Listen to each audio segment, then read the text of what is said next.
Good morning. In Hollywood, we get it done. We feeling good. We laughing in the sun. You got something good that needs to be done? Take it to Hollywood. Y'all will have some fun, yeah. In Hollywood, we get it done. We feeling good. We laughing in the sun. You got something good that needs to be done? Take it to Hollywood. Y'all will have some fun, y'all. So me and God just kicking it here, right? We laughing, talking. So he told me to tell y'all how I look when I fight, right? I don't get to do it too often, but I love it when I do, right? Because all them Bruce Lee movies and watching all that Muhammad Ali in the 70s, I've been practicing. So every time I get to demonstrate, I like to do my little thing, right? So God told me something cute about myself this one. I didn't know I was cute, but God said I was cute. I said, what you talking about, God? He said, when you fight, you do it with class. I said, what do you mean? He said, when you put your dukes up, you always leave your pinky out. Let them know I'm going to kick your ass in class. He said, yeah, when you do this, you always leave your pinky out like your little teacup. You're picking me up when you be fighting. Like, I'm going to do this classy. I'm going to look good while I'm smashing your face into the ground. So me and God laughing, right? I'm telling God I'm having my daily post-traumatic stress attack, right? Because I have it from my childhood, right? So he reminded me all the names my mom called me. Y'all saw the video about that, but guess what he told me? He said the lady was so doggone manipulative. He said, watch the manipulation of the devil. He gonna have the lady be in the voodoo, right? So the voodoo man got her all jacked up. So she come home every day, cuss me out, call me names, tell me, you ain't shit. You ain't never gonna be shit. When you retire, you ain't gonna never have no money. You ain't gonna have a place to stay. You ain't gonna have no kids, no husband, nothing. You ain't gonna have nothing. You ain't shit, bitch. You ain't never gonna be shit. Like, so this the broken record I hear all day. You think Precious was bad? This a combination of Precious and Carrie combined. Add a little witchcraft mix in there with that. And then you got my life story. And I used to watch scary movies until I started having memories. When I started having flashbacks, I'm like, hey, this is scarier than I read it. Or what is the rating on this? XXXDDD for demonic. All these nightmares I'm having, they just memories of stuff I lived through. But I'm laughing, y'all. Watch this. Watch how the devil works. So first, she tells me I'm all these terrible things, right? So I gotta hear it, right? So she be telling me, you a bitch, you a heifer, you ain't no good, and I'm like, ooh. I started all about, hey, Mom.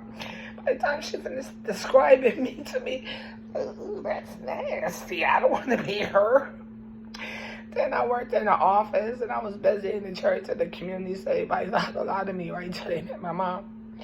Then it was like, hey, I thought you was the secretary. But I found out, actually, you're really a bitch. A heifer, you ain't shit. You ain't never. And I had so much hope for you. You really didn't look like you was a bitch, a heifer. I mean, people were so surprised to find out that my mom told them that's who I actually was. They had a high opinion of me. So they talked to her. I then came up to the church. And she out there with about 4, 5, 6, 7, 8 deacons telling stories about me and my husband, trying to get them to low rate us and disrespect us. I got some stories for y'all, yeah. I got some stories. So she convinced me I was something so bad that the person she described, I didn't want to be. So I started trying to kill myself. I was like, I can't be that. I can't wear that. I can't be anything she's telling me I am. I didn't want to be it. So I kept trying to take my life. It didn't work. Thanks be to God. Y'all looking at a woman that has been trying to commit suicide since I was 13 years old, at least 15 to 20 times. Been on life support 3 times.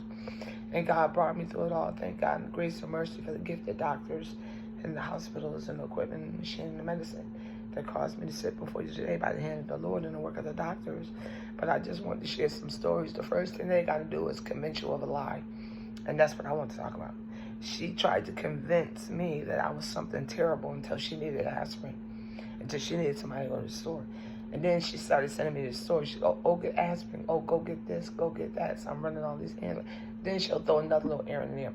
Oh, could you run upstate to the crack house and go find your sister? You bring me back some Tylenol with that sister, that crackhead sister. Go find your sister. Bring her back and some Tylenol. You don't need money this time. Go without money. No, you don't need no money. Just go find her. Bring her back with some aspirin. So she was taking nerve pills. So them nerve pills was my answer. Every time I want to try to kill myself, I go to the nerve pills. I'm like, she getting on my nerves. I'm taking them all. Every pills be got. Maybe she'll stop getting on my nerves. So I had to go do these missions to go find my sister. Who wants to come home from an executive secretary position or holy place with God and be sent into crack houses? But then sometimes they were ransom. Sometimes we needed money. Sometimes we didn't. But she convinced me of all these terrible things. And then she made me do terrible things. I didn't want to be the person she was telling me I was. And I didn't want to go to no crack houses to find my sister. But I was placed in that predicament, in that environment, by a woman seemingly that was hardworking, middle class, Christian, and a good cook and a lovely dresser and funny. And those were all the outward qualities that she possessed to mesmerize people. She had power like Donald Trump. So with the power with the devil, she can get a policeman, she can get a judge, she can get anybody to lock you up, throw you in the can at a whim. Her and the voodoo man can lock you up.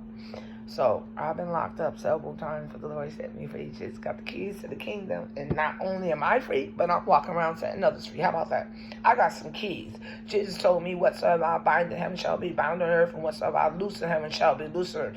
So every day I swing my keys. You best believe I'm up in the morning binding and loosing, binding the forces of darkness and loosing the power of God every day, because Jesus gave me keys, and I'm swinging my keys. I hope you know that you too have keys.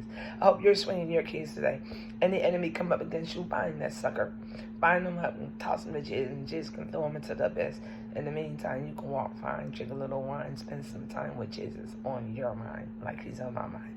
I love you. I'm sorry for sharing my PTSD with you today. I'm sorry for just having conversation with you today, but I wanted to share myself with you because I think we can benefit and we can grow, because a lot of people have PTSD, and I have these flashbacks daily. Y'all hear about them in jokes, but God turns my sorrow into joy, because they were nightmares when they happened, but he turns them into funny stories, so I'm laughing now. So she had to convince me of something and send me somewhere, but Jesus set me free. He reversed everything she did, and none of it worked. In Jesus' name, I'm not the same, because he changed my name. I play a different game. I'm not the same. So I thank God for changing my name. And it's now Sister Light. I do it right. I tell it right. I do things in the dark, and then I tell it in the light. Have a nice day. Bye.